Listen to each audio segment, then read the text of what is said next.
ਇੱਕ ਕੰਟਰੀ ਜਿਹਦੀ ਹਮੇਸ਼ਾ ਇਸ ਗੱਲ 'ਤੇ ਜਿਹਦਾ ਜ਼ੋਰ ਰਿਹਾ ਵੀ ਸਾਡੀ ਜਿਹੜਾ ਮਤਲਬ ਟਰਾਂਸਨੈਸ਼ਨਲ ਰਿਪਰੈਸ਼ਨ ਆ, ਜਾਂ ਤੁਸੀਂ ਕਹਿ ਸਕਦੇ ਹੋ ਕਿ ਅਦਰ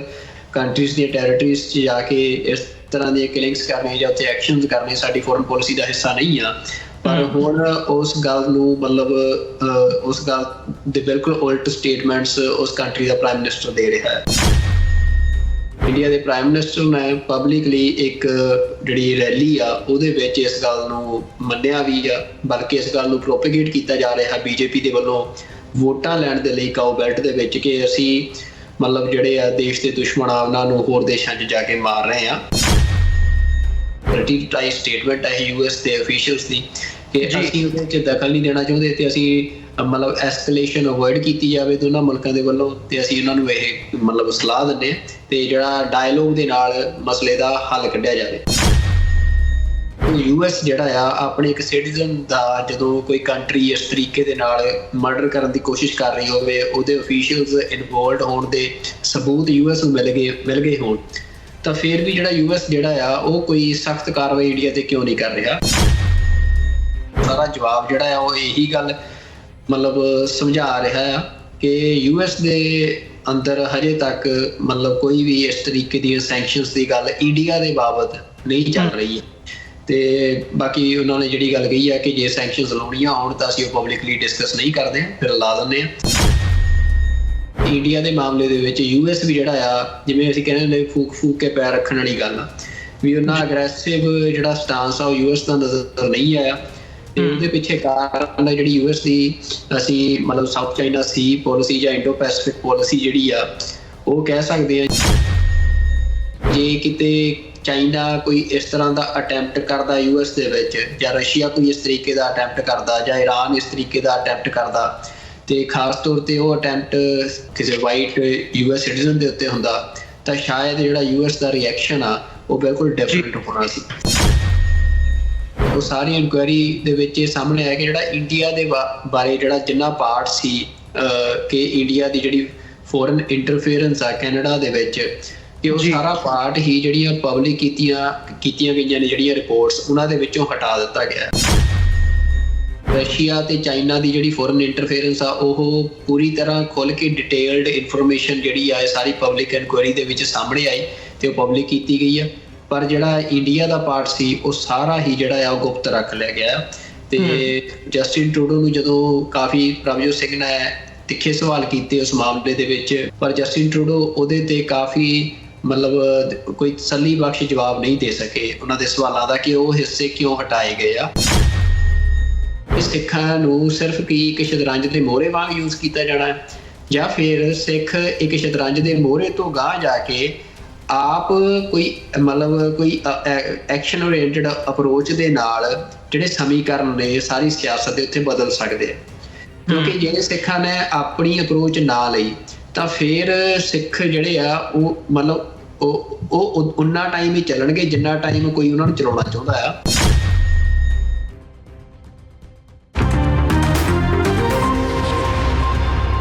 ਵਾਹਿਗੁਰੂ ਜੀ ਕਾ ਖਾਲਸਾ, ਵਾਹਿਗੁਰੂ ਜੀ ਕੀ ਫਤਿਹ। TV84 ਦੇ ਸਾਰੇ ਦਰਸ਼ਕ ਤੇ ਸਰੋਤੇ ਜਿਹੜੇ ਇਸ ਵਕਤ ਸਾਡੇ ਨਾਲ ਨਾਰਥ ਅਮਰੀਕਾ ਚੋਂ ਜੁੜੇ ਆ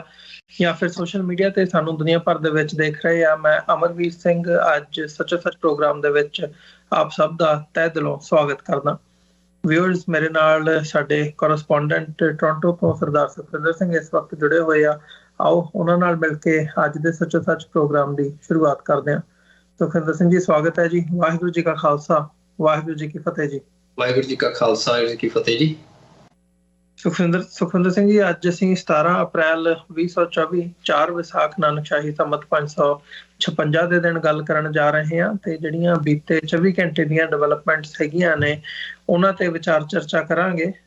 ਆਮ ਤੌਰ ਤੇ ਜਿਵੇਂ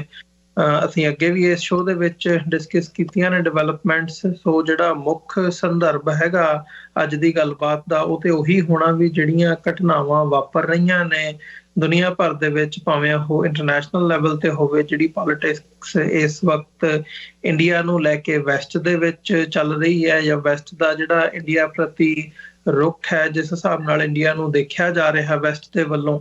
ਉਸ ਨੂੰ ਮੁੱਖ ਰੱਖਦਿਆਂ ਹੋਇਆਂ ਉਸ ਸੰਦਰਭ ਦੇ ਵਿੱਚ ਜਾਂ ਉਸ ਝਰੋਖੇ ਦੇ ਵਿੱਚੋਂ ਇਹਨਾਂ ਡਿਵੈਲਪਮੈਂਟਸ ਨੂੰ ਦੇਖਣ ਦੀ ਕੋਸ਼ਿਸ਼ ਕਰਾਂਗੇ। ਤੇ ਨਾਲ ਹੀ ਨਾਲ ਜਿਹੜੀ ਪੰਜਾਬ ਦੇ ਵਿੱਚ ਜਾਂ ਭਾਰਤ ਦੇ ਵਿੱਚ ਜਿਹੜੀ ਸਿਆਸਤ ਹਾਵੀ ਹੋ ਰਹੀ ਹੈ, ਖਾਸ ਤੌਰ ਤੇ 2024 ਦੀਆਂ ਇਲੈਕਸ਼ਨਸ ਨੂੰ ਮੁੱਖ ਰੱਖਦਿਆਂ ਹੋਇਆਂ ਉਸ ਦੇ ਉੱਤੇ ਵੀ ਵਿਚਾਰ ਚਰਚਾ ਕਰਾਂਗੇ। ਜਿਹੜਾ ਆਲਰੇਡੀ ਜਿਹੜਾ ਪਹਿਲਾ ਫੇਜ਼ ਹੈਗਾ ਇਲੈਕਸ਼ਨਸ ਦਾ, ਉਸ ਨੂੰ ਮੁੱਖ ਰੱਖਦਿਆਂ ਜਿਹੜਾ ਇਲੈਕਸ਼ਨ ਕੋਡ ਹੈ ਉਹ ਲਾਗੂ ਹੋ ਚੁੱਕਿਆ ਭਾਰਤ ਦੇ ਵਿੱਚ। ਤੇ ਜਿਹੜੀਆਂ ਮੇਨ ਆਪੋਜੀਸ਼ਨ ਦੀਆਂ ਧਿਰਾਂ ਹੈਗੀਆਂ ਨੇ, NDA ਦੀ ਗੱਠਜੋੜ ਹੋਵੇ ਤੇ ਦੂਜੇ ਪਾਸੇ ਇੰਡੀਆ ਗੱਠਜੋੜ ਜਿਹੜਾ ਹੈਗਾ ਜਿਹਨੂੰ ਕਾਂਗਰਸ ਲੀਡ ਕਰ ਰਹੀ ਹੈ, ਆਮੋ ਸਾਹਮਣੇ ਖਲੋਤੇ ਆ ਤੇ ਬਿਆਨਬਾਜ਼ੀਆਂ ਦਾ ਦੌਰ ਇਹ ਕੋਡ ਆਫ ਕੰਡਕਟ ਦੇ ਥੱਲੇ ਤੇ ਅਦਰਵਾਈਜ਼ ਵੀ ਜਿਹੜਾ ਉਹ ਸਾਰੀ ਸਿਆਸਤ ਹੈ ਭਖੀ ਹੋਈ ਹੈ। ਤੇ ਇਹਦੇ ਵਿੱਚ ਘੱਟ ਗਿਣਤੀਆਂ ਦੇ ਹਵਾਲੇ ਨਾਲ ਜਿਹੜੀ ਪੋਲਰਾਈਜੇਸ਼ਨ ਦੀ ਨੀਤੀ BJP ਵੱਲੋਂ RSS ਵੱਲੋਂ ਅਪਣਾਈ ਜਾਂਦੀ ਹੈ, ਜਿਹਦਾ ਅਸੀਂ ਹਮੇਸ਼ਾ ਜ਼ਿਕਰ ਕਰਦੇ ਹਾਂ, ਉਸ ਨੂੰ ਦੇਖਦਿਆਂ ਹੋਇਆਂ ਵੀ ਘੱਟ ਗਿਣਤੀਆਂ ਦੇ ਖਿਲਾਫ ਜਿਹੜੀਆਂ ਘਟਨਾਵਾਂ ਨੇ ਉਹ ਜਾਂ ਜਿਹੜੇ ਹਾਲਾਤ ਹੈਗੇ ਆ ਉਹਨਾਂ ਦੇ ਜਿਹੜੇ ਹਾਲਾਤ ਨੇ ਉਹ ਉਹਨਾਂ ਦੇ ਆਪੋਜ਼ਿਟ ਹੁੰਦੇ ਨਜ਼ਰ ਆ ਰਹੇ ਨੇ। ਕੁਝ ਘਟਨਾਵਾਂ ਅਜਿਹੀਆਂ ਵੀ ਭਾਰਤ ਦੇ ਵਿੱਚੋਂ ਮੀਡੀਆ ਦੇ ਵਿੱਚ ਆ ਰਹੀਆਂ ਨੇ, ਖਾਸ ਤੌਰ ਤੇ ਤੇਲੰਗਾਨਾ ਦੀ ਘਟਨਾ, ਜਿਹਦਾ ਅਸੀਂ ਜ਼ਿਕਰ ਅੱਗੇ ਚੱਲ ਕੇ ਕਰਾਂਗੇ ਕਿ ਕਿਵੇਂ ਇੱਕ ਕੈਥੋਲਿਕ ਸਕੂਲ ਨੂੰ ਹਿੰਦੂਤਵਾ ਮੌਬ ਵੱਲੋਂ ਜਿਹੜਾ ਆ ਉਹ ਟਾਰਗੇਟ ਕੀਤਾ ਗਿਆ ਹੈ। ਤੋ ਆਓ ਅੱਜ ਦੀ ਇਸ ਸਾਰੀ ਵਿਚਾਰ ਚਰਚਾ ਦੀ ਸ਼ੁਰੂਆਤ ਕਰਦੇ ਹਾਂ। ਪਹਿਲੇ ਸੈਗਮੈਂਟ ਦੇ ਵਿੱਚ ਅਸੀਂ ਦੇਖਦੇ ਹਾਂ ਕਿ ਜਦੋਂ ਅਮਰੀਕਾ ਜਿਸ ਹਿਸਾਬ ਨਾਲ ਭਾਰਤ ਦੇ ਨਾਲ ਅਮਰੀਕਾ ਦੀ ਨੇੜਤਾ ਰਹੀ ਹੈ, ਖਾਸ ਤੌਰ ਤੇ ਪਿਛਲੇ 2 ਦਹਾਕਿਆਂ ਦਾ ਟਾਈਮ ਪੀਰੀਅਡ ਦੇ ਜੇ ਦੇਖਣਾ ਹੋਵੇ, ਉਹ ਭਾਰਤ ਦਾ ਜਿਹੜਾ ਰਵੱਈਆ ਅਮਰੀਕਾ ਪ੍ਰਤੀ ਰਿਹਾ ਜਾਂ ਰਸ਼ੀਆ ਪ੍ਰਤੀ ਰਿਹਾ, 2 ਜਿਹੜੇ ਮੁੱਖ ਬਲਾਕ ਸਮਝੇ ਜਾਂਦੇ ਸੀਗੇ ਇੰਟਰਨੈਸ਼ਨਲ ਪੋਲਿਟਿਕਸ ਦੇ ਵਿੱਚ, ਦੋਹੇ ਹੱਥੀਂ ਜਿਹੜਾ ਆ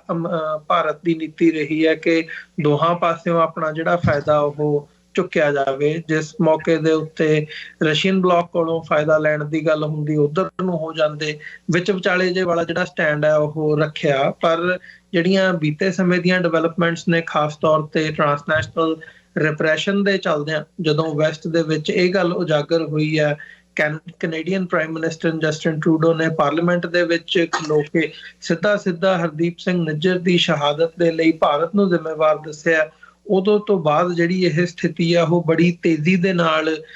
ਚੇਂਜ ਹੋਈ ਹੈ, ਤਬਦੀਲ ਹੋਈ ਹੈ, ਤੇ ਭਾਰਤ ਜਿਹੜੀ ਆਪਣੀ ਵਿਚਾਲੇ ਖੜਨ ਦੀ ਨੀਤੀ ਦੇ ਉੱਤੇ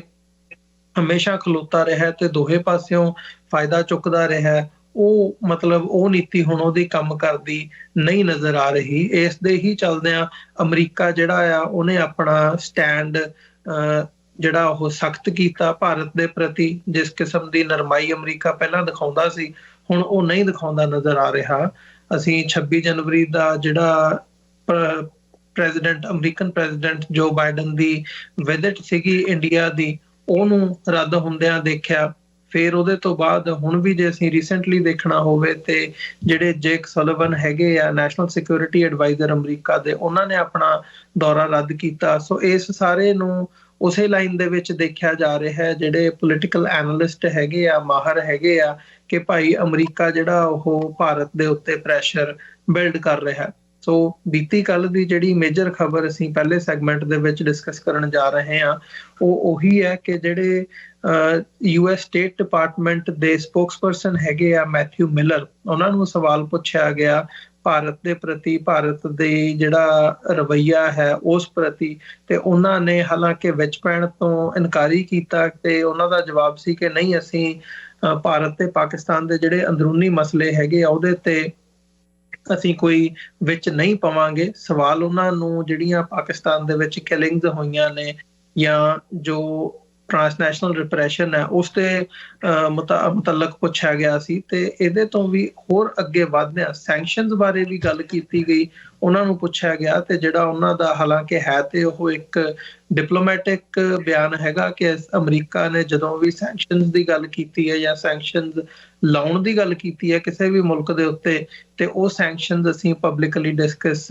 ਨਹੀਂ ਕਰਦੇ। ਪਰ ਬਿਟਵੀਨ ਦ ਲਾਈਨਸ ਇਹਦੇ ਵਿੱਚ ਕਈ ਚੀਜ਼ਾਂ ਦੇਖਣ ਵਾਲੀਆਂ ਹੈਗੀਆਂ ਨੇ ਜਾਂ ਸਮਝਣ ਵਾਲੀਆਂ ਨੇ ਕਿ ਅਮਰੀਕਾ ਇਸ ਵਕਤ ਭਾਰਤ ਨੂੰ ਕਿੱਥੇ ਰੱਖ ਕੇ ਦੇਖ ਰਿਹਾ ਹੈ। ਚੀਨ ਦੇ ਰਿਗਾਰਡਿੰਗ ਜਾਂ ਰੂਸ ਦੇ ਰਿਗਾਰਡਿੰਗ ਜੋ ਭਾਰਤ ਦੀਆਂ ਐਕਟੀਵਿਟੀਜ਼ ਇੰਟਰਨੈਸ਼ਨਲੀ ਰਹੀਆਂ ਨੇ, ਉਹਨੂੰ ਅਮਰੀਕਾ ਕਿਵੇਂ ਦੇਖ ਰਿਹਾ ਤੇ ਆਉਣ ਵਾਲੇ ਸਮੇਂ ਦੇ ਵਿੱਚ ਇਹ ਜਿਹੜੀ ਗੱਲ ਹੈਗੀ ਆ ਉਹ ਕਿੱਧਰ ਜਾ ਰਹੀ ਹੈ। ਸੋ ਸ਼ੁਰੂਆਤ ਕਰੀਏ ਜਿਹੜਾ ਇਹ ਮੈਥਿਊ ਮਿਲਰ ਦਾ ਜਵਾਬ ਹੈ ਇੱਕ ਜਰਨਲਿਸਟ ਨੂੰ ਇੰਡੀਆ ਦੇ ਰਿਗਾਰਡਿੰਗ, ਇਹਦੇ ਤੋਂ ਸ਼ੁਰੂਆਤ ਕਰੀਏ। ਬਿਲਕੁਲ ਅਮਰਵੀਰ ਸਿੰਘ ਜੀ, ਜਿਹੜੀ ਇਹ ਮਤਲਬ ਇੱਕ ਕੁਐਸਚਨ ਕੀਤਾ ਗਿਆ ਮੈਥਿਊ ਮਿਲਰ ਨੂੰ, ਜਿਵੇਂ ਤੁਸੀਂ ਦੱਸਿਆ ਇੰਟਰੋਡਕਸ਼ਨ ਦੇ ਵਿੱਚ, ਤੇ ਉਹਨਾਂ ਦਾ ਜਵਾਬ ਵੀ ਜਿਹੜਾ ਆ ਕਾਫੀ ਡਿਪਲੋਮੈਟਿਕ ਸੀ, ਕਿਉਂਕਿ ਕੁਐਸਚਨ ਜਿਹੜਾ ਉਹਦੇ ਦੋ ਅਹਿਮ ਪਾਰਟ ਸੀ ਉਸ ਕੁਐਸਚਨ ਦੇ। ਪਹਿਲਾ ਤਾਂ ਸੀ ਕਿ ਜਿਹੜੀ ਨਰਿੰਦਰ ਮੋਦੀ ਤੇ ਰਾਜਨਾਥ ਸਿੰਘ ਨੇ ਪਬਲਿਕਲੀ ਜਿਹੜੀ ਸਟੇਟਮੈਂਟਸ ਦੇ ਕੇ ਜਿਹੜਾ ਇੰਡੀਆ ਦੀ ਜਿਹੜੀ ਫੋਰਨ ਪੋਲਿਸੀ ਆ, ਜਿਹਦੇ ਵਿੱਚ ਅਕਰੋਸ ਦਾ ਬਾਰਡਰ ਜਾ ਕੇ ਤੁਸੀਂ ਹੋਰ ਕੰਟਰੀਜ਼ ਦੇ ਵਿੱਚ ਜਿਹੜੇ ਤੁਹਾਨੂੰ ਆਪਣੇ ਲਈ ਥ੍ਰੈਟ ਲੱਗਦੇ ਆ ਬੰਦੇ, ਇੰਡੀਵਿਜੂਅਲਸ, ਤੁਸੀਂ ਉਹਨਾਂ ਦੀਆਂ ਕਿਲਿੰਗਸ ਕਰ ਰਹੇ ਹੋ। ਤੇ ਇੰਡੀਆ ਦੇ ਪ੍ਰਾਈਮ ਮਿਨਿਸਟਰ ਨੇ ਪਬਲਿਕਲੀ ਇੱਕ ਜਿਹੜੀ ਰੈਲੀ ਆ ਉਹਦੇ ਵਿੱਚ ਇਸ ਗੱਲ ਨੂੰ ਮੰਨਿਆ ਵੀ ਆ, ਬਲਕਿ ਇਸ ਗੱਲ ਨੂੰ ਪ੍ਰੋਪੇਗੇਟ ਕੀਤਾ ਜਾ ਰਿਹਾ ਬੀਜੇਪੀ ਦੇ ਵੱਲੋਂ ਵੋਟਾਂ ਲੈਣ ਦੇ ਲਈ ਕਾਓ ਬੈਲਟ ਦੇ ਵਿੱਚ, ਕਿ ਅਸੀਂ ਮਤਲਬ ਜਿਹੜੇ ਆ ਦੇਸ਼ ਦੇ ਦੁਸ਼ਮਣ ਆ ਉਹਨਾਂ ਨੂੰ ਹੋਰ ਦੇਸ਼ਾਂ 'ਚ ਜਾ ਕੇ ਮਾਰ ਰਹੇ ਆ ਜੀ। ਇਹ ਨੈਰੇਟਿਵ ਉਹ ਸਟੈਬਲਿਸ਼ ਕਰ ਰਹੇ ਆ ਤੇ ਇਹ ਨੈਰੇਟਿਵ ਪਬਲਿਕ ਮੀਟਿੰਗਸ ਤੋਂ ਲੈ ਕੇ ਤੇ ਮੀਡੀਆ ਇੰਟਰਵਿਊਜ਼ ਦੇ ਰਾਹੀਂ ਜਿਹੜਾ ਆ ਸਟੈਬਲਿਸ਼ ਕਰਨ ਦੀ ਕੋਸ਼ਿਸ਼ ਕੀਤੀ ਜਾ ਰਹੀ ਆ। ਤਾਂ ਅਮਰਵੀਰ ਸਿੰਘ ਜੀ,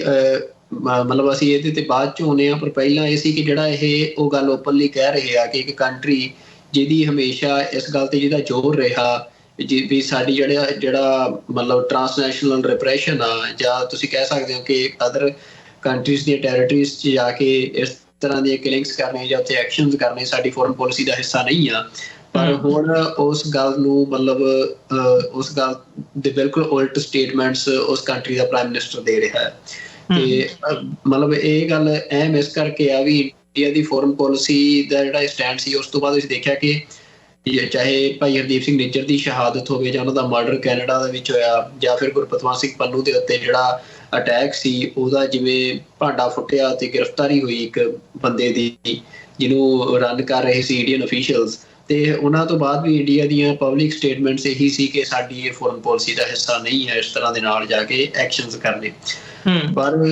ABC ਦੀ ਇੰਟਰਵਿਊ ਦੇ ਵਿੱਚ ਜਿਹੜੀ ABC ਨੇ ਡਾਕੂਮੈਂਟਰੀ ਬਣਾਈ ਸੀ, ਉਹਦੇ ਵਿੱਚ ਇੰਡੀਅਨ ਇੰਟੈਲੀਜੈਂਸ ਏਜੰਸੀ ਦਾ ਇੱਕ ਅਫੀਸ਼ੀਅਲ ਜਿਹੜਾ ਆ ਉਹ ਇਹ ਗੱਲ ਨੂੰ ਕਹਿ ਰਿਹਾ ਸੀ ਕਿ ਅਸੀਂ ਵੀ ਜੇ ਹੋਰ ਦੇਸ਼ ਇਸ ਤਰ੍ਹਾਂ ਦੀਆਂ ਕਾਰਵਾਈਆਂ ਕਰ ਸਕਦੇ ਆ ਤਾਂ ਅਸੀਂ ਕਿਉਂ ਨਹੀਂ ਕਰ ਸਕਦੇ, ਇੰਡੀਆ ਵੀ ਇਹ ਕਰ ਸਕਦਾ ਜੇ ਉਹਨੂੰ ਆਪਣੇ ਲਈ ਕੋਈ ਕੀ ਥ੍ਰੈਟ ਲੱਗੂਗੀ।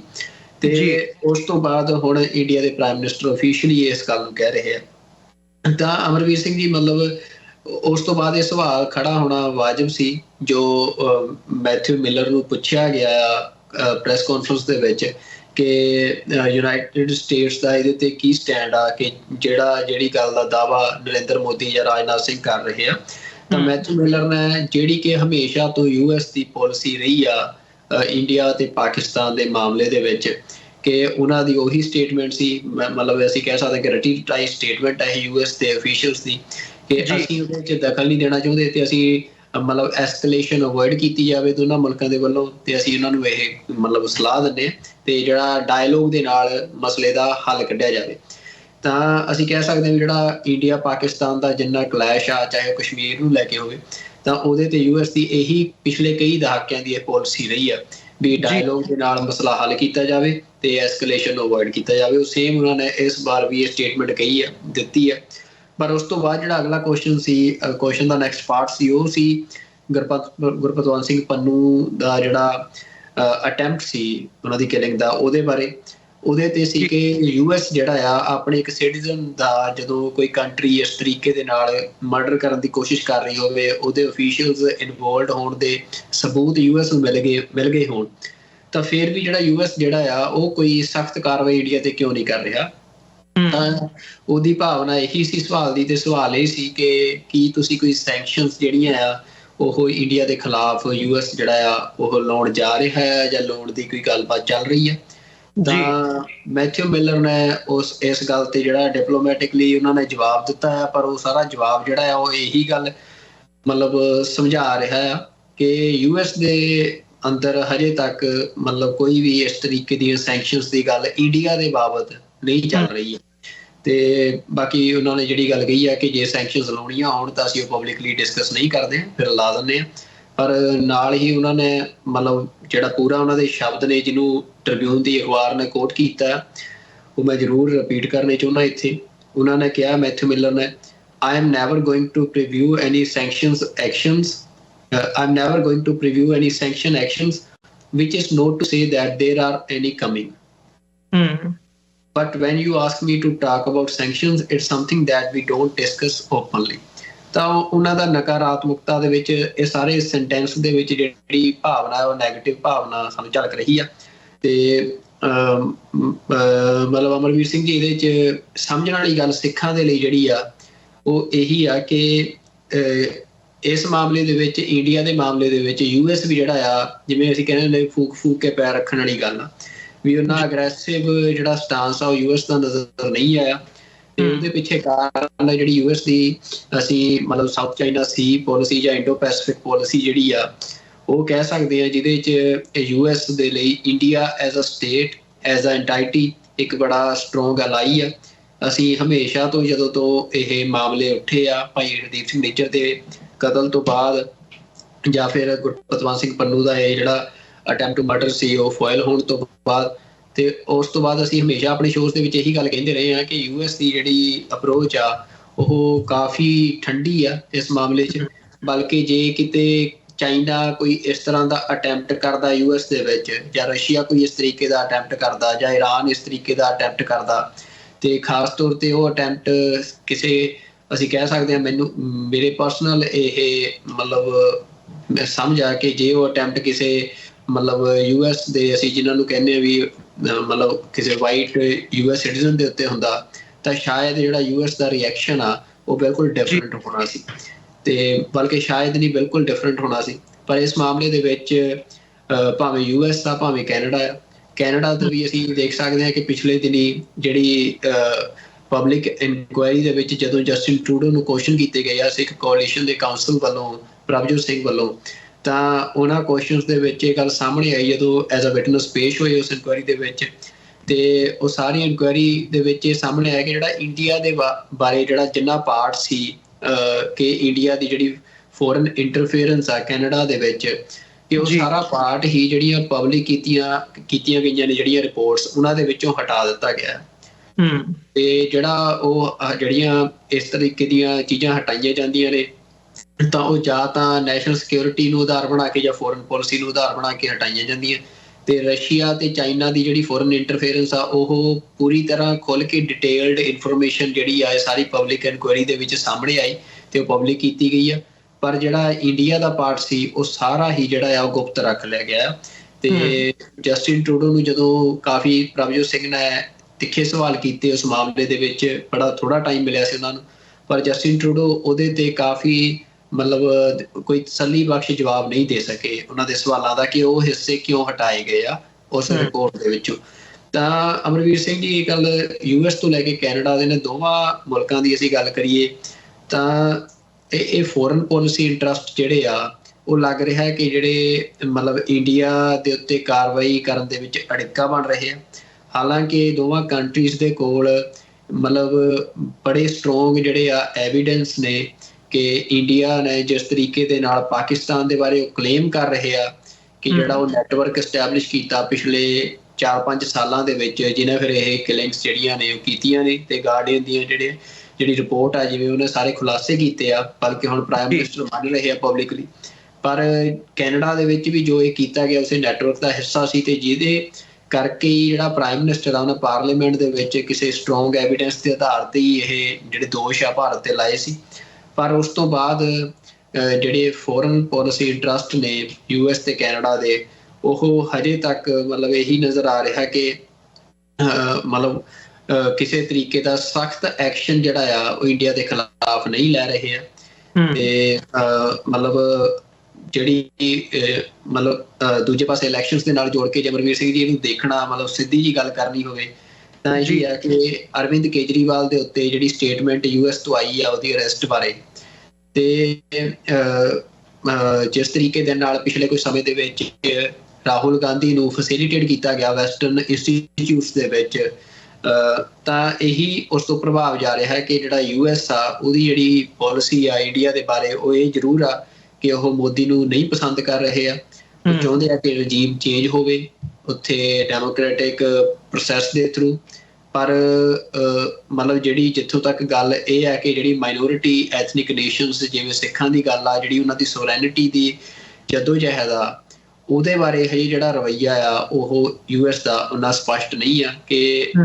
ਉਹ ਐਜ਼ ਆ ਸੈਪਰੇਟ ਇੱਕ ਸੋਵਰਨ ਐਂਟਾਈਟੀ ਸਿੱਖਾਂ ਨੂੰ ਕੰਸੀਡਰ ਕਰਕੇ ਤੇ ਉਹਨਾਂ ਦੇ ਮਤਲਬ ਉਸ ਤਰੀਕੇ ਦੇ ਨਾਲ ਆਪਣੀ ਫੋਰਨ ਪੋਲਿਸੀ ਨੂੰ ਘੜੇ। ਤਾਂ ਉਹਨਾਂ ਦੀ ਫੋਰਨ ਪੋਲਿਸੀ ਜਿਹੜੀ ਉਸ ਖਿੱਤੇ ਬਾਰੇ ਆ ਉਹ ਇਹੀ ਆ ਕਿ ਉਹ ਇੱਕ ਡੈਮੋਕ੍ਰੈਟਿਕ ਪ੍ਰੋਸੈਸ ਦੇ ਨਾਲ ਉੱਥੇ ਰਜੀਮ ਚੇਂਜ ਚਾਹੁੰਦੇ ਆ, ਤੇ ਜਿਹਦੇ ਬਾਰੇ ਅੱਜ ਵੀ ਗਾਰਡੀਅਨ ਇੱਕ ਬੜਾ ਅਹਿਮ ਵੈਸਟਰਨ ਨਿਊਜ਼ਪੇਪਰ ਲੋਬੀ ਦੀ ਜਦੋਂ ਅਸੀਂ ਗੱਲ ਕਰਦੇ ਆ ਤਾਂ ਉਹਦਾ ਬੜਾ ਅਹਿਮ ਅਖਬਾਰ ਆ, ਤੇ ਅੱਜ ਵੀ ਅਮਰਵੀਰ ਸਿੰਘ ਜੀ ਉਹਦੇ ਵਿੱਚ ਐਡੀਟੋਰੀਅਲ ਲੱਗਿਆ ਆ, ਤੇ ਉਹ ਜਿਹੜਾ ਐਡੀਟੋਰੀਅਲ ਆ ਉਹਦਾ ਟਾਈਟਲ ਆ The Guardian View on India's Election, Fixing a Win by Outlining Dissent Damages Democracy। ਮਤਲਬ ਉਹ ਕਹਿ ਰਹੇ, ਉਹਨਾਂ ਨੇ ਟਾਈਟਲ ਦੇ ਵਿੱਚ ਇਹ ਗੱਲ ਸਪਸ਼ਟ ਕਰਤੀ ਆ ਕਿ ਜਿਹੜਾ ਇੰਡੀਆ ਦੇ ਵਿੱਚ ਇਲੈਕਸ਼ਨ ਹੋ ਰਿਹਾ ਉਹਦੇ ਵਿੱਚ ਡਾਇਸੈਂਟ ਨੂੰ, ਜਿਹੜਾ ਵਿਰੋਧੀ ਆਵਾਜ਼ਾਂ ਨੇ, ਉਹਨਾਂ ਨੂੰ ਮਤਲਬ ਬਿਲਕੁਲ ਆਊਟਲਾ ਕਰਕੇ, ਮਤਲਬ ਉਹਨਾਂ ਨੂੰ ਗੈਰ ਕਾਨੂੰਨੀ ਬਣਾ ਕੇ ਤੇ ਇੱਕ ਤਰ੍ਹਾਂ ਦੇ ਨਾਲ ਜਿਹੜੀ ਜਿੱਤ ਆ ਉਹ ਫਿਕਸ ਕੀਤੀ ਜਾ ਰਹੀ ਆ ਉੱਥੇ। ਸਾਰੇ ਵਿਰੋਧੀਆਂ ਨੂੰ ਚੁੱਪ ਕਰਾ ਕੇ ਤੇ ਆਪਣੀ ਜਿੱਤ ਯਕੀਨੀ ਬਣਾਉਣ ਦਾ ਇਹ ਸਾਰਾ ਇਲੈਕਸ਼ਨ ਇਸ ਤਰੀਕੇ ਨਾਲ ਹੋ ਰਿਹਾ ਆ। ਤੇ ਇਹ ਤੋਂ ਇਹ ਲੱਗ ਰਿਹਾ ਵੀ ਜਿਹੜਾ ਵੈਸਟਰਨ ਜਿੰਨਾ ਆਈਡਲੋਗ ਆ, ਅਸੀਂ ਮਤਲਬ ਪਹਿਲਾਂ ਵੀ ਇਹ ਗੱਲ ਕੀਤੀ ਆ ਵੀ ਵੈਸਟ ਜਿਹੜਾ ਆ ਇੰਡੀਆ ਨੂੰ ਐਜ਼ ਆ ਅਲਾਈ ਚਾਹੁੰਦਾ ਆ, ਪਰ ਉਹ ਵੈਲਿਊ ਬੇਸਡ ਅਲਾਇੰਸ ਚਾਹੁੰਦਾ ਆ। ਪਰ ਜਿਹੜਾ ਉਹਨੂੰ ਜਿਹੜਾ ਮੌਜੂਦਾ ਰਜੀਮ ਆ ਉੱਥੇ ਨਰਿੰਦਰ ਮੋਦੀ ਦਾ ਜਾਂ ਹਿੰਦੂਤਵਾ ਦਾ, ਉਹ ਵੈਸਟਰਨ ਜਿਹੜਾ ਆਈਡੀਆ ਆ ਡੈਮੋਕ੍ਰੇਸੀ ਦਾ ਉਹਦੇ ਅਨੁਸਾਰ ਫਿੱਟ ਨਹੀਂ ਬੈਠ ਰਿਹਾ, ਤੇ ਇੰਨੇ ਕੁ ਡਿਫਰੈਂਸਿਸ ਹੁਣ ਤੱਕ ਸਾਰੇ ਨਜ਼ਰ ਆਏ ਆ। ਇਸ ਤੋਂ ਇਲਾਵਾ ਇਸ ਤੋਂ ਵੱਧ ਜਿਹੜਾ ਆ ਵੀ ਉਹ ਮਤਲਬ ਕੁਛ ਵੀ ਹਜੇ US ਵੱਲੋਂ ਜਾਂ ਮਤਲਬ ਕੈਨੇਡਾ ਵੱਲੋਂ ਵੀ ਅਸੀਂ ਕਹਿ ਸਕਦੇ ਹਾਂ ਵੀ ਉਸ ਤਰ੍ਹਾਂ ਦਾ ਕੁਛ ਨਜ਼ਰ ਨਹੀਂ ਆ ਰਿਹਾ, ਜਿਹਦੇ ਨਾਲ ਕਿ ਜਿਹੜੀਆਂ ਉੱਥੇ ਕੌਮੀਅਤਾਂ ਜਿਨ੍ਹਾਂ ਦੇ ਜੈਨੋਸਾਈਡ ਹੋਏ ਆ, ਜਿਹੜੇ ਆਪਣੇ right to self determination the demand ਕਰਦੇ ਆ, ਵੀ ਉਹਨਾਂ ਲਈ ਕੋਈ ਸਖਤ ਫੈਸਲਾ ਜਾਂ ਕੋਈ ਜਿਹੜਾ ਕ੍ਰੈਡੀਬਲ ਸਟੈਂਡ ਆ ਉਹ ਲੈਂਦੀਆਂ ਇਹ ਜਿਹੜੀਆਂ ਸਟੇਟਸ ਨੇ ਉਹ ਨਜ਼ਰ ਆਈਆਂ ਹੋਣ। ਨਹੀਂ, ਬਿਲਕੁਲ ਜਿਹੜੀ ਤੁਸੀਂ ਗੱਲ ਕੀਤੀ ਹੈ ਥੋੜਾ ਜਿਹਾ ਡੀਟੇਲ ਦੇ ਵਿੱਚ, ਤੁਸੀਂ ਕੈਨੇਡੀਅਨ ਪ੍ਰਾਈਮ ਮਿਨਿਸਟਰ ਦੀ ਜਿਹੜੀ ਬਰੀਫਿੰਗ ਹੈ ਉਹਦਾ ਹਵਾਲਾ ਦਿੰਦੇ ਆ, ਤੇ ਓਵਰਆਲ ਜਿਵੇਂ ਤੁਸੀਂ ਦੇਖ ਰਹੇ ਹੋ ਇਸ ਸਾਰੀ ਸਿਚੁਏਸ਼ਨ ਨੂੰ ਜਾਂ ਜਿਹੜੀ ਪੋਲਿਟਿਕਸ ਹੈਗੀ ਹੈ ਤੁਸੀਂ ਉਹਦੇ ਤੇ ਆਪਣਾ ਪੱਖ ਰੱਖਿਆ ਆ, ਤੇ ਕਾਫੀ ਹੱਦ ਤੱਕ ਜੇ ਉਹਨੂੰ ਅਸੀਂ ਉਸੇ ਕੰਟੈਕਸਟ ਦੇ ਵਿੱਚ ਠੀਕ ਮੰਨ ਕੇ ਚੱਲੀਏ ਤੇ ਮੈਂ ਸਮਝਦਾ ਉੱਥੇ ਫਿਰ ਗੱਲ ਇਹ ਆ ਜਾਂਦੀ ਹੈ ਵੀ ਆਉਣ ਵਾਲੇ ਸਮੇਂ ਦੇ ਵਿੱਚ ਜਾਂ ਖਾਸ ਤੌਰ ਤੇ ਹੁਣ 2024 ਦੀਆਂ ਜਿਹੜੀਆਂ ਚੋਣਾਂ ਭਾਰਤ ਦੇ ਵਿੱਚ ਹੋਣ ਜਾ ਰਹੀਆਂ ਨੇ, ਜਦੋਂ 4 ਜੂਨ ਨੂੰ ਇਹਨਾਂ ਚੋਣਾਂ ਦੇ ਰਿਜ਼ਲਟ ਆਉਣੇ ਆ, ਕਾਫੀ ਕੁਝ ਉਹਦੇ ਤੇ ਡਿਪੈਂਡ ਕਰੇਗਾ ਕਿ ਇਹ ਕੀ ਰੁਖ ਵੈਸਟ ਨੇ ਅਖਤਿਆਰ ਕਰਨਾ ਆ ਭਾਰਤ ਦੇ ਪ੍ਰਤੀ। ਜੇ ਤੁਹਾਡੀ ਜਿਹੜੀ ਰਜੀਮ ਚੇਂਜ ਵਾਲੀ ਜਿਹੜੀ ਨੀਤੀ ਹੈਗੀ ਹੈ, ਜੇ ਉਸ ਨੂੰ ਅਸੀਂ ਮੁੱਖ ਰੱਖ ਕੇ ਗੱਲ ਕਰੀਏ, ਬਟ ਓਵਰਆਲ ਜਦੋਂ ਅਸੀਂ ਭਾਰਤ ਪ੍ਰਤੀ ਅਮਰੀਕਾ ਦਾ ਇੱਕ ਸੌਫਟ ਕਾਰਨਰ, ਅਮਰੀਕਾ ਨੇ ਜਿਵੇਂ ਭਾਰਤ ਨੂੰ ਇੱਕ ਥਾਂ ਦੇ ਉੱਤੇ ਆ ਕੇ ਸਾਊਥ ਏਸ਼ੀਅਨ ਪੋਲਿਟਿਕਸ ਦੇ ਵਿੱਚ ਉਭਾਰਨ ਦੀ ਗੱਲ ਹੋਵੇ, 2 ਦਹਾਕੇ ਦਾ ਸਮਾਂ ਅਸੀਂ ਬੜੇ ਆਰਾਮ ਨਾਲ ਪਿਛਲੇ 20 ਤੋਂ 25 ਸਾਲ ਦਾ ਅਸੀਂ ਦੇਖ ਸਕਦੇ ਹਾਂ ਜਿਹੜੀ ਸ਼ਿਫਟ ਹੈਗੀ ਹੈ, ਭਾਰਤ ਕਿਵੇਂ ਰਸ਼ੀਅਨ ਬਲਾਕ ਦੇ ਹੁੰਦਿਆਂ ਅਮਰੀਕਨ ਬਲਾਕ ਦੇ ਵਿੱਚ ਵੀ ਆ ਕੇ ਖਲੋਤਾ, ਕਿਵੇਂ ਨਿਊਕਲੀਅਰ ਜਿਹੜੀ ਟਰੀਟੀ ਸੀਗੀ ਉਹਦੇ ਵਿੱਚ ਇਹਨਾਂ ਨੂੰ ਭਾਰਤ ਨੂੰ ਉਹ ਕੀਤਾ ਗਿਆ ਕਿ ਠੀਕ ਹੈ ਜੀ, ਤੁਸੀਂ ਜਿਹੜਾ ਨਿਊਕਲੀਅਰ ਸਾਸਿਆਂ ਦੀ ਤੁਸੀਂ ਆਪਣਿਆਂ ਦੀ ਵਰਤੋਂ ਕਰ ਸਕਦੇ ਹੋ ਉਸ ਹਿਸਾਬ ਦੇ ਨਾਲ, ਤੇ ਹੌਲੀ ਹੌਲੀ ਹੁੰਦਾ ਉਹ ਟਰੀਟੀਜ਼ ਹੋਰ ਕਿਸਮ ਦੀਆਂ ਹੋਈਆਂ, ਜਿਹੜੀਆਂ ਸਾਡੀਆਂ ਸਮਿਟਸ ਹੈਗੀਆਂ ਨੇ ਉਹ ਹੌਲੀ ਹੌਲੀ ਬਣਨ ਲੱਗੀਆਂ। ਇਹਨਾਂ ਨੂੰ ਮਤਲਬ ਕੰਪਲੀਟਲੀ ਮਤਲਬ ਭਾਰਤ ਇਸ ਲੈਵਲ ਤੱਕ ਪਹੁੰਚਿਆ ਕਿ ਭਾਰਤ ਆਪਣਾ ਜਿਹੜਾ ਦਾਅਵਾ ਆ ਉਹ ਗਲੋਬਲ ਸੁਪਰ ਪਾਵਰ ਹੁੰਦਿਆਂ ਯੂਨਾਈਟਿਡ ਨੇਸ਼ਨਸ ਦੀ ਪੱਕੀ ਮੈਂਬਰੀ ਤੱਕ ਦਾ ਜਿਹੜਾ ਦਾਅਵਾ ਹੈ ਉਹ ਭਾਰਤ ਵੱਲੋਂ ਕੀਤਾ ਜਾਣ ਲੱਗਿਆ। ਹਾਲਾਂਕਿ ਇਹ ਵੀ ਮਤਲਬ ਡਾਕਟਰ ਮਨਮੋਹਨ ਸਿੰਘ ਦੀ ਸਰਕਾਰ ਤੋਂ ਹੀ ਇਹ ਸ਼ੁਰੂ ਹੋ ਗਿਆ ਸੀ ਜਾਂ ਉਸ ਤੋਂ ਵੀ ਜੇ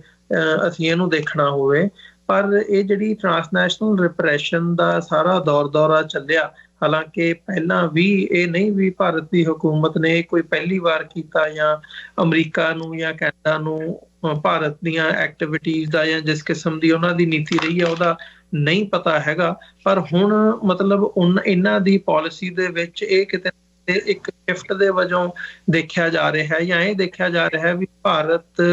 ਪ੍ਰਤੀ ਜਿਹੜੀ ਅਮਰੀਕਾ ਦੀ ਵੈਸਟ ਦੀ ਪਾਲਿਸੀ ਹੈ ਉਸ ਨੂੰ ਰੀਇਵੈਲੂਏਟ ਕੀਤਾ ਜਾ ਰਿਹਾ। ਜੇ ਹਜੇ ਇਹਨਾਂ ਨੇ ਇਹ ਡਿਸਾਈਡ ਨਹੀਂ ਵੀ ਕੀਤਾ, ਮੈਂ ਸਮਝਦਾ ਵੀ ਇਹ ਵੀ ਜਿਹੜੀ ਸ਼ਿਫਟ ਹੈ ਇਹ ਕੋਈ ਇੱਕਦਮ ਨਹੀਂ ਹੁੰਦੀ ਹੈਗੀ। ਇੱਕਦਮ ਅਸੀਂ ਕਹੀਏ ਵੀ ਜੀ ਮਹੀਨੇ 2 ਮਹੀਨੇ ਦੇ ਵਿੱਚ ਜਾਂ ਅਦਰਵਾਈਜ਼ ਇਹ ਕੋਈ ਚੇਂਜ ਹੋ ਜਾਵੇ, ਇਹ ਨਹੀਂ ਹੁੰਦਾ। ਮਤਲਬ ਭਾਰਤ ਨੂੰ ਲਗਾਤਾਰਤਾ ਦੇ ਨਾਲ ਉਹ ਸਿਗਨਲ ਦਿੱਤੇ ਜਾ ਰਹੇ ਆ।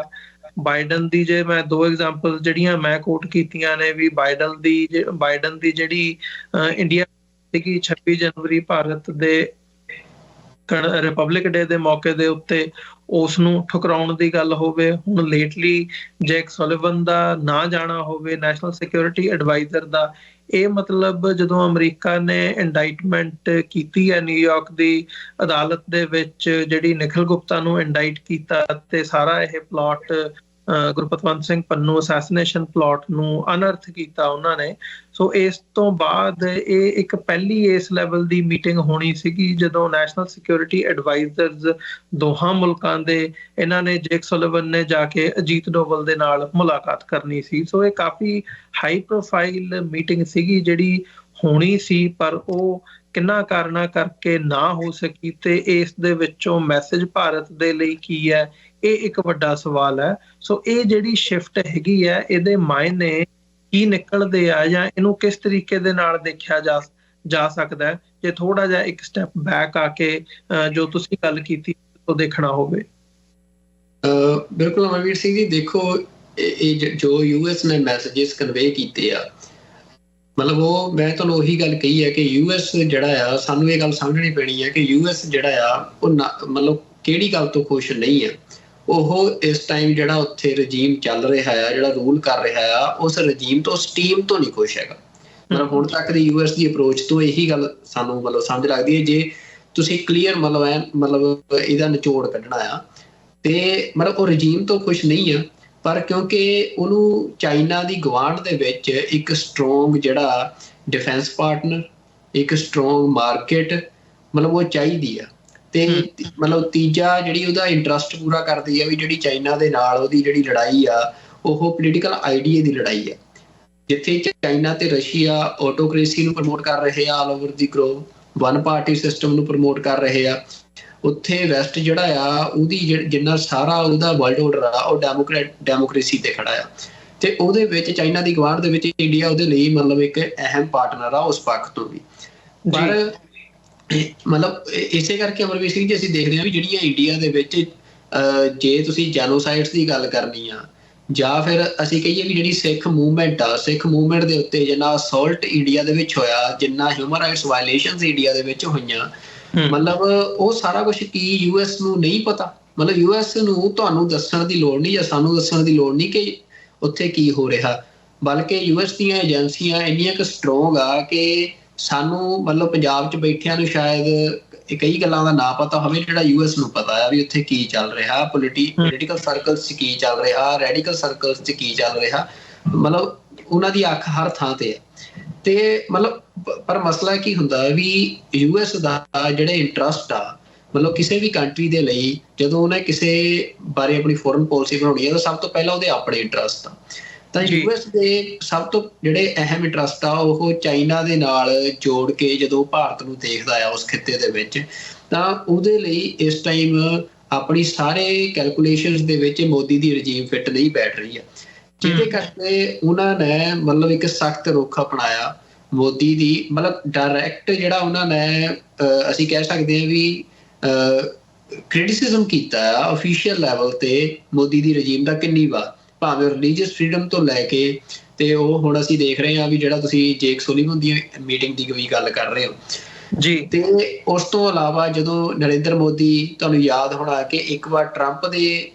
ਜਦੋਂ ਪ੍ਰੈਜ਼ੀਡੈਂਟ ਸੀ ਉਦੋਂ ਆਇਆ ਸੀ ਯੂਐਸ, ਤੇ ਹੁਣ ਜਦੋਂ ਬਾਈਡਨ ਦੀ ਵਾਰ ਆਇਆ ਤਾਂ ਟੋਟਲੀ ਮਤਲਬ ਜਿਹੜਾ ਨਰਿੰਦਰ ਮੋਦੀ ਦਾ ਵਿਜ਼ਿਟ ਸੀ,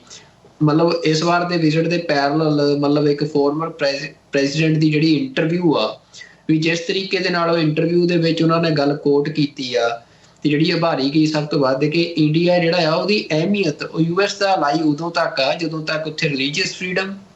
ਉੱਥੇ ਹਿਊਮਨ ਰਾਈਟਸ ਜਿਹੜੀਆਂ ਨੇ, ਤੇ ਉੱਥੇ ਡੈਮੋਕ੍ਰੈਟਿਕ ਜਿਹੜਾ ਸਿਸਟਮ ਆ ਉਹ ਬਹਾਲ, ਕਿ ਜੇ ਨਹੀਂ ਆ ਤਾਂ ਫਿਰ ਉਹਨਾਂ ਦੀ ਜਿਹੜੀ ਅੱਗੇ ਮਤਲਬ ਗੱਲ ਸੀ ਉਹ ਮਤਲਬ ਉਹ ਇੱਕ ਤਰ੍ਹਾਂ ਦੇ ਨਾਲ ਯੂਐਸ ਦੀ ਫੋਰਨ ਪਾਲਿਸੀ ਨੂੰ ਤੁਹਾਨੂੰ ਦੱਸਦੀ ਆ ਕਿ ਉਹ ਕੀ ਆ ਇੰਡੀਆ ਬਾਰੇ। ਕਿ ਜੇ ਇਹ ਚੀਜ਼ਾਂ ਉੱਥੇ ਨਹੀਂ ਰਹਿਣਗੀਆਂ ਤਾਂ ਫਿਰ ਇੰਡੀਆ ਦਾ US ਨੂੰ ਮਤਲਬ ਫਾਇਦਾ ਨਹੀਂ ਬਲਕਿ ਨੁਕਸਾਨ ਆ ਉਸ ਖਿੱਤੇ ਦੇ ਵਿੱਚ। ਤੇ ਮਤਲਬ ਇਸੇ ਗੱਲ ਦੇ ਉੱਤੇ ਜਿਹੜੀ ਅੱਜ ਤੱਕ ਦੀ US ਦੀ ਅਪਰੋਚ ਆ ਉਹ ਇਹੀ ਆ ਕਿ ਉਹ ਕਿਸੇ ਤਰੀਕੇ ਦੇ ਨਾਲ ਮਤਲਬ ਉੱਥੇ ਰਜੀਮ ਚੇਂਜ ਚਾਹੁੰਦੇ ਆ ਡੈਮੋਕ੍ਰੈਟਿਕ ਪ੍ਰੋਸੈਸ ਦੇ ਨਾਲ। ਤੇ ਇਹਦੇ ਲਈ ਜਿਹੜਾ ਵੈਸਟਰਨ ਮੀਡੀਆ ਉਹ ਲਗਾਤਾਰ ਆਰਟੀਕਲਸ ਲਿਖ ਰਿਹਾ ਹੈ, ਲਗਾਤਾਰ ਪਬਲਿਸ਼ ਕਰ ਰਿਹਾ ਹੈ ਇਸ ਕੰਟੈਂਟ ਨੂੰ ਕਿ ਉੱਥੇ ਜਿਹੜੇ ਇਲੈਕਸ਼ਨ ਆ ਉਹ ਕਿਸੇ ਤਰੀਕੇ ਦੇ ਨਾਲ ਮਤਲਬ ਟਰਾਂਸਪੇਰੈਂਟ ਇਲੈਕਸ਼ਨ ਹੋਣ, ਸਹੀ ਤਰੀਕੇ ਨਾਲ ਇਲੈਕਸ਼ਨ ਕੰਡਕਟ ਹੋਣ। ਤੇ ਉਹ ਵੈਸਟ ਨੂੰ ਇਸ ਗੱਲ ਦਾ ਯਕੀਨ ਆ ਸ਼ਾਇਦ ਕਿ ਜੇ ਉਹ ਸਹੀ ਤਰੀਕੇ ਨਾਲ ਇਲੈਕਸ਼ਨ ਹੁੰਦੇ ਆ ਤਾਂ ਜਿਹੜੀ ਮੋਦੀ ਦੀ ਪੋਪੂਲਰ ਸਪੋਰਟ ਆ ਉਹ ਹੁਣ ਉਨੀ ਨਹੀਂ ਆ, ਚਾਹੇ ਉਹ ਕਰਪਸ਼ਨ ਦਾ ਮਸਲਾ ਹੋਵੇ, ਚਾਹੇ ਉਹ ਉੱਥੇ ਤੁਸੀਂ ਕਹਿ ਸਕਦੇ ਹੋ ਕਿ ਐਂਟੀ ਇਨਕੰਬੈਂਸੀ ਹੁੰਦੀ ਹੈ 10 ਸਾਲਾਂ ਦੇ ਰਜੀਮ ਤੋਂ ਬਾਅਦ। ਤੇ ਇਹਨਾਂ ਗੱਲਾਂ ਕਰਕੇ ਦੂਜਾ ਸਭ ਤੋਂ ਵੱਡਾ ਫੈਕਟਰ ਹੁੰਦਾ ਐਲੀਟ ਕਲਾਸ ਦਾ। ਅਮਰਵੀਰ ਸਿੰਘ ਜੀ, ਜਿਹੜੀ ਐਲੀਟ ਕਲਾਸ ਆ ਇੰਡੀਆ ਦੀ ਉਹਦੇ ਤੇ ਵੈਸਟ ਦਾ ਬਹੁਤ ਜ਼ਿਆਦਾ ਪ੍ਰਭਾਵ ਆ, ਖਾਸ ਤੌਰ ਤੇ ਅਮਰੀਕਾ ਦਾ। ਤੇ ਕਿਉਂਕਿ ਜਿਹੜੀ ਐਲੀਟ ਕਲਾਸ ਆ ਉਹਦੇ ਇੰਟਰਸਟ ਵੀ ਕਿਤੇ ਨਾ ਕਿਤੇ ਵੈਸਟਰਨ ਕੰਟਰੀਜ਼ ਦੇ ਨਾਲ ਜੁੜੇ ਹੋਏ ਆ। ਉਹਨਾਂ ਦੇ ਭਾਵੇਂ ਬਿਜ਼ਨਸ ਇੰਟਰਸਟ ਹੋਣ, ਭਾਵੇਂ ਸੋਸ਼ਲ ਇੰਟਰਸਟ ਹੋਣ, ਫੈਮਿਲੀ ਇੰਟਰਸਟ ਹੋਣ। ਤੇ ਉਹਦੇ ਕਰਕੇ ਜਿਹੜਾ ਵੈਸਟ ਇਹ ਮੈਸੇਜ ਕਨਵੇ ਕਰ ਰਿਹਾ ਆ ਇੰਡੀਆ ਦੀ ਐਲੀਟ ਕਲਾਸ ਨੂੰ ਵੀ, ਜਿਹਦਾ ਹਮੇਸ਼ਾ ਅਸੀਂ ਕਹਿੰਦੇ ਆ ਵੀ ਰੋਲ ਹੁੰਦਾ ਆ ਵੀ ਕਿੱਧਰ ਲੋਕਾਂ ਦੀ ਵੱਧ ਜਿਹੜੀ ਇੱਕ ਗਰੀਬ ਗੁਰਬਾ ਜਿਹੜੀ ਉੱਥੇ ਕਲਾਸ ਹੈਗੀ ਆ ਉਹਦੀ ਵੱਧ ਵੋਟ ਭੁਗਤਣੀ ਆ। ਤਾਂ ਉਹਨਾਂ ਨੂੰ ਮੈਸੇਜ ਕਨਵੇ ਕਰ ਰਿਹਾ ਇਸ ਤਰੀਕੇ ਦੇ ਨਾਲ ਕਿ ਤੁਸੀਂ ਜਿਹੜਾ ਜੇ ਮੋਦੀ ਦਾ ਰਜੀਮ ਰਹਿੰਦਾ ਆ ਤਾਂ ਇੰਡੀਆ ਜਿਹੜਾ ਆ ਉਹ ਮਤਲਬ ਕਾਮਯਾਬੀ ਦੇ ਰਾਹ ਵੱਲ ਨਹੀਂ ਤੁਰ ਸਕਦਾ। ਮਤਲਬ ਗੱਲ ਇਹ ਹੈ ਕਿ ਵੈਸਟ ਦੀ ਫਿਰ ਸਪੋਰਟ ਉਹਨੂੰ ਨਹੀਂ ਹੋਣੀ ਜੇ ਇਹ ਇਹੋ ਜਿਹਾ ਰਜੀਮ ਉੱਥੇ ਰਹਿੰਦਾ ਹੈ। ਤਾਂ ਇਹ ਮੈਸੇਜ ਬਹੁਤ ਵੱਡਾ ਮੈਸੇਜ ਆ। ਮਤਲਬ ਇਹ ਹੁਣ ਤੁਸੀਂ ਕਹਿ ਸਕਦੇ ਹੋ ਵੀ ਇਹ ਮੈਸੇਜ ਦੇ ਨਾਲ ਉੱਥੇ ਇਲੈਕਸ਼ਨ ਦੇ ਉੱਤੇ ਕਿਹੋ ਜਿਹਾ ਪ੍ਰਭਾਵ ਪੈਂਦਾ, ਜਿਹਦੇ ਬਾਰੇ ਇੰਡੀਆ ਦੇ ਜਿਹੜੇ BJP ਦੇ ਕੁਛ ਲੀਡਰ ਤੇ BJP ਦੇ ਜਿਹੜੇ IT ਸੈੱਲ ਆ ਉਹ ਲਗਾਤਾਰ ਹੁਣ ਇਹ ਗੱਲ ਕਹਿਣ ਵੀ ਲੱਗ ਗਿਆ ਵੀ ਵੈਸਟ ਸਾਡੇ ਇਲੈਕਸ਼ਨ ਦੇ ਵਿੱਚ ਦਖਲਅੰਦਾਜ਼ੀ ਕਰਨ ਦੀ ਕੋਸ਼ਿਸ਼ ਕਰ ਰਿਹਾ। ਉਹ ਮਤਲਬ ਉਹ ਇਲੈਕਸ਼ਨ ਹਜੇ ਕਿਹੋ ਜਿਹੀ ਹੁੰਦੀ ਆ, ਹੁਣ ਇਸ ਵੀਕਐਂਡ ਤੋਂ ਸ਼ੁਰੂ ਹੋਣੀ ਹੈ, 4 ਜੂਨ ਤੱਕ ਇਹ ਸਾਰਾ ਕੁਛ ਚੱਲਣਾ ਆ। ਪਰ ਸਾਡੇ ਲਈ ਅਹਿਮ ਗੱਲ ਕੀ ਆ ਵੀ ਸਿੱਖਾਂ ਮਤਲਬ ਸਿੱਖ ਜਿਹੜੇ ਆ ਉਹ ਇੰਨੇ ਸਾਲਾਂ ਤੋਂ ਲਗਾਤਾਰ ਜਦੋਜਹਿਦ ਕਰ ਰਹੇ ਆ। ਮਤਲਬ ਸਿੱਖਾਂ ਦੇ ਲਈ ਇਸ ਸਿਚੁਏਸ਼ਨ 'ਚ ਕੀ ਪਿਆ, ਕੀ ਸਿੱਖਾਂ ਦੇ ਲਈ ਇਸ ਸਿਚੁਏਸ਼ਨ ਦੇ ਵਿੱਚ ਮਤਲਬ ਸਿਰਫ ਸਿੱਖ ਇੱਕ ਜਦੋਂ ਸ਼ਤਰੰਜ ਦੇ ਮੋਹਰੇ ਵਾਂਗ ਨੇ, ਜੇ ਸਿੱਖਾਂ ਨੂੰ ਸਿਰਫ ਕੀ ਇੱਕ ਸ਼ਤਰੰਜ ਦੇ ਮੋਹਰੇ ਵਾਂਗ ਯੂਜ਼ ਕੀਤਾ ਜਾਣਾ, ਜਾਂ ਫਿਰ ਸਿੱਖ ਇੱਕ ਸ਼ਤਰੰਜ ਦੇ ਮੋਹਰੇ ਤੋਂ ਗਾਂਹ ਜਾ ਕੇ ਆਪ ਕੋਈ ਮਤਲਬ ਕੋਈ ਐਕਸ਼ਨ ਓਰੀਐਂਟਡ ਅਪਰੋਚ ਦੇ ਨਾਲ ਜਿਹੜੇ ਸਮੀਕਰਨ ਨੇ ਸਾਰੀ ਸਿਆਸਤ ਦੇ ਉੱਤੇ ਬਦਲ ਸਕਦੇ ਆ। ਕਿਉਂਕਿ ਜੇ ਸਿੱਖਾਂ ਨੇ ਆਪਣੀ ਅਪਰੋਚ ਨਾ ਲਈ ਤਾਂ ਫਿਰ ਸਿੱਖ ਜਿਹੜੇ ਆ ਉਹ ਮਤਲਬ ਉਹ ਉਨਾ ਟਾਈਮ ਹੀ ਚੱਲਣਗੇ ਜਿੰਨਾ ਟਾਈਮ ਕੋਈ ਉਹਨਾਂ ਨੂੰ ਚਲਾਉਣਾ ਚਾਹੁੰਦਾ ਆ, ਜਾਂ ਜਿੰਨਾ ਟਾਈਮ ਕਿਸੇ ਹੋਰ ਧਿਰ ਦਾ ਇੰਟਰਸਟ ਹੈਗਾ ਤੇ ਉਨੇ ਹੀ ਕਦਮ ਪੁੱਟ ਸਕਦੇ ਆ। ਜੇ ਮਤਲਬ ਇਸ ਕਰਕੇ ਅਮਰਵੀਰ ਸਿੰਘ ਜੀ ਮਤਲਬ ਇਹ ਸਾਡੇ ਲਈ ਸਮਝਣਾ ਜ਼ਰੂਰੀ ਆ ਸਿੱਖਾਂ ਲਈ ਇਹ ਵੀ ਜੋ ਇਹ ਸਟੇਟਮੈਂਟਸ ਆ ਰਹੀਆਂ ਨੇ, ਜਿਹੜੇ ਧਿਰਾਂ ਇਸ ਜੀਓਪੋਲੀਟੀਕਲ ਸਾਰੇ ਅਸੀਂ ਕਹਿ ਸਕਦੇ ਹਾਂ ਵੀ ਕੈਨਵਸ ਦੇ ਵਿੱਚ ਐਕਟਿਵ ਨੇ, ਉਹਨਾਂ ਦੇ ਇੰਟਰਸਟ ਕਿੱਥੇ ਕਿੱਥੇ ਲਾਈ ਕਰ ਰਹੇ ਆ, ਕਿੱਥੋਂ ਤੱਕ ਦੀ ਕਿਸ ਲਾਈਨ ਤੱਕ ਦੀ ਅਪਰੋਚ ਲੈ ਰਹੇ ਆ। ਤੇ ਉਹ ਤੁਸੀਂ ਹੁਣ ਜਿਹੜੀ ਅੱਗੇ ਗੱਲ ਕਹੀ ਸੀ ਵੀ ਜੇ ਵੈਸਟ ਦੇ ਹਿਸਾਬ ਨਾਲ ਅਸੀਂ ਦੇਖਣਾ ਵੀ ਫਿਰ ਜਿਹੜੇ 4 ਜੂਨ ਦੇ ਨਤੀਜੇ ਆ ਉਹ ਤੈਅ ਕਰਨਗੇ ਕਿ ਵੈਸਟ ਦੀ ਅਪਰੋਚ ਇੰਡੀਆ ਬਾਰੇ ਕੀ ਹੁੰਦੀ ਆ। ਤਾਂ ਇਸ ਗੱਲ ਕਰਕੇ ਮਤਲਬ ਮੈਨੂੰ ਇਹ ਲੱਗਦਾ ਵੀ ਸਿੱਖ ਜਿਹੜੇ ਆ ਇਸ ਟਾਈਮ ਜੋ ਸਿੱਖ ਕਰ ਸਕਦੇ ਆ ਉਹ ਸਿੱਖ ਕਰ ਰਹੇ ਆ, ਸਿੱਖ ਲੀਡਰਸ਼ਿਪ ਕਰ ਰਹੀ ਹੈ, ਚਾਹੇ ਉਹ ਰੈਫਰੈਂਡਮ ਦੇ ਰਾਹੀਂ ਹੋਵੇ, ਆਪਣੀ ਵੌਇਸ ਸਾਰੀ ਦੁਨੀਆ ਨੂੰ ਦੱਸ ਰਹੀ ਆ ਕਿ ਸਿੱਖ ਜਿਹੜੇ ਆ ਉਹ ਆਪਣੀ ਸੋਵਰਨ ਕੰਟਰੀ ਚਾਹੁੰਦੇ ਆ, ਚਾਹੇ ਉਹ ਪੰਜਾਬ ਦੇ ਵਿੱਚ ਦਲ ਖਾਲਸਾ ਜਾਂ ਸ਼੍ਰੋਮਣੀ ਅਕਾਲੀ ਦਲ ਅੰਮ੍ਰਿਤਸਰ ਆਪਣੇ ਡੈਮੋਕ੍ਰੈਟਿਕ ਪੋਲੀਟੀਕਲ ਐਕਟਿਵਿਜ਼ਮ ਦੇ ਨਾਲ ਦੁਨੀਆ ਦੇ ਵਿੱਚ ਆਪਣੀ ਗੱਲ ਰੱਖ ਰਹੇ ਆ। ਤੇ ਹੋਰ ਅਸੀਂ ਦੇਖਦੇ ਹਾਂ ਵੀ ਜਿਹੜੀ ਪੰਜਾਬ ਦੇ ਵਿੱਚ ਕਿਸਾਨ ਮੂਵਮੈਂਟ ਆ, ਚਾਹੇ ਹੋਰ ਜਿਹੜੀਆਂ ਇਸ ਤਰ੍ਹਾਂ ਦੀਆਂ ਮੂਵਮੈਂਟਸ ਹੈਗੀਆਂ ਵੀ ਜਿਹੜਾ ਸਟੇਟ ਦਾ ਰਿਪਰੈਸ਼ਨ ਆ ਪੰਜਾਬ ਦੇ ਉੱਤੇ ਇਕਨੋਮਿਕਲ ਸੋਸ਼ਲ, ਉਹਨੂੰ ਦੁਨੀਆ ਦੇ ਸਾਹਮਣੇ ਨੰਗਾ ਕਰ ਰਹੇ ਆ। ਇਹ ਸਾਰਾ ਕੁਛ ਸਿੱਖ ਕਾਫੀ ਐਕਟਿਵ ਨੇ ਆਲਰੇਡੀ, ਪਰ ਇਸ ਤੋਂ ਬਾਅਦ ਕਿ ਸਿੱਖ ਕੁਛ ਕਰ ਵੀ ਨਹੀਂ ਸਕਦੇ। ਪਰ ਮਸਲਾ ਕੀ ਹੈ ਵੀ ਸਿੱਖਾਂ ਨੂੰ ਵਹਿਮ ਨਹੀਂ ਹੋਣਾ ਚਾਹੀਦਾ। ਸਿੱਖ ਜਿਹੜੀ ਸੁਸਾਇਟੀ ਆ ਉਹਨੂੰ ਕਿਸੇ ਤਰੀਕੇ ਦਾ ਵਹਿਮ ਨਹੀਂ ਹੋਣਾ ਚਾਹੀਦਾ, ਉਹਨੂੰ ਗੱਲਾਂ ਦੀ ਕਲੈਰਿਟੀ ਹੋਣੀ ਚਾਹੀਦੀ। TV 84 ਦੇ ਰਾਹੀਂ ਸਾਡੀ ਇਹੀ ਕੋਸ਼ਿਸ਼ ਹੁੰਦੀ ਹੈ ਵੀ ਅਸੀਂ ਸਹੀ ਐਨਾਲਿਸਿਸ ਕਮਿਊਨਿਟੀ ਅੱਗੇ ਰੱਖ ਸਕੀਏ। ਤੇ ਪਰ ਜੋ ਮਤਲਬ ਜਿਹੜੀ US ਦੀ ਪੋਲਿਸੀ ਆ ਉਹਦੇ ਨਾਲ ਹੀ ਬਾਕੀ ਸਾਰੀਆਂ ਕੰਟਰੀਜ਼ ਦੀ ਵੈਸਟਰਨ ਕੰਟਰੀਜ਼ ਦੀ ਪੋਲਿਸੀ ਜੋ ਹੋਣੀ ਆ ਉਹ 4 ਜੂਨ ਦੇ ਇਲੈਕਸ਼ਨ ਜਿਹੜੇ ਆ ਉਹਦੇ ਨਤੀਜਿਆਂ ਦੇ ਉੱਤੇ ਹੀ ਨਿਰਭਰ ਕਰਨੀ ਆ ਕਿ ਇੰਡੀਆ ਦੇ ਵਿੱਚ ਕਿਹੋ ਜਿਹਾ ਰਜੀਮ ਉਹਦਾ। ਤੇ ਜੇ ਅਮਰਵੀਰ ਸਿੰਘ ਜੀ ਮੇਰੇ ਮੁਤਾਬਕ ਜੇ ਮੋਦੀ ਦਾ ਰਜੀਮ ਉੱਥੇ ਦੁਬਾਰਾ ਆਉਂਦਾ ਆ, ਇੰਡੀਆ ਦੀ ਜਿਹੜੀ ਪੋਪੂਲਰ ਮਤਲਬ ਮੈਜੋਰਿਟੀ ਪੋਪੂਲੇਸ਼ਨ ਮੋਦੀ ਨੂੰ ਦੁਬਾਰਾ ਚੁਣਦੀ ਆ, ਤਾਂ ਫਿਰ ਜਿਹੜਾ ਵੈਸਟ ਦੇ ਇੰਟਰਸਟ ਉਹ ਰਜੀਮ ਉੱਥੇ ਉਸ ਖਿੱਤੇ 'ਚ ਪੂਰੇ ਨਹੀਂ ਕਰ ਸਕਦਾ, ਤੇ ਫਿਰ ਆਪਣੇ ਇੰਟਰਸਟ ਉਸ ਖਿੱਤੇ ਦੇ ਵਿੱਚ ਪੂਰੇ ਕਰਨ ਲਈ ਵੈਸਟ ਨੂੰ ਨਵੇਂ ਅਲਾਈ ਚਾਹੀਦੇ ਹੋਣਗੇ, ਤੇ ਉਹ ਆਲਰੇਡੀ ਉੱਥੇ ਅਲਾਈ ਐਗਜ਼ਿਸਟ ਕਰਦੇ ਆ। ਫਿਰ ਉਹਨਾਂ ਦੀ ਜਿਹੜੀ ਅਸੀਂ ਕਹਿ ਸਕਦੇ ਹਾਂ ਵੀ ਫਿਰ ਉਸ ਖਿੱਤੇ ਦੀ ਸਿਆਸਤ ਦੇ ਵਿੱਚ ਵੱਡੀ ਤਬਦੀਲੀ ਆਉਣ ਦੀ ਸੰਭਾਵਨਾ ਪੈਦਾ ਹੋ ਸਕਦੀ ਹੈ। ਜੀ ਸੁਖਵਿੰਦਰ ਸਿੰਘ, ਇਹਨੂੰ ਜਿਹੜੀ ਸਾਡੀ ਇਸ ਜਿਹੜੀ ਇੰਟਰਨੈਸ਼ਨਲ ਪੋਲਿਟਿਕਸ ਜੀਓ ਪੋਲਿਟਿਕਸ ਹੈਗੀ ਹੈ, ਇਹਨੂੰ ਅਸੀਂ ਇੱਥੇ ਹੀ ਕਨਕਲੂਡ ਕਰਦੇ ਹਾਂ ਅੱਜ ਦੇ ਸੈਗਮੈਂਟ ਦੇ ਲਈ, ਤੇ ਆਉਣ ਵਾਲੇ ਅਗਲੇ ਸੈਗਮੈਂਟ ਦੇ ਵਿੱਚ ਹੋਰ ਜਿਹੜੀਆਂ ਸਾਡੀਆਂ ਖਬਰਾਂ ਹੈਗੀਆਂ ਨੇ ਉਹਨਾਂ ਵੱਲ ਅੱਗੇ ਵਧਾਵਾਂਗੇ। ਤੇ ਇੱਕ ਛੋਟੇ ਜਿਹੇ ਕਮਰਸ਼ੀਅਲ ਬ੍ਰੇਕ ਦੇ ਲਈ ਇੱਥੇ ਰੁਕਦੇ ਹਾਂ। ਕਮਰਸ਼ੀਅਲ ਬ੍ਰੇਕ ਤੋਂ ਬਾਅਦ ਸਾਡੇ ਦਰਸ਼ਕਾਂ ਦੇ ਨਾਲ ਵਿਚਾਰਾਂ ਦੀ ਸਾਂਝ ਪਾਉਂਦੇ ਹਾਂ।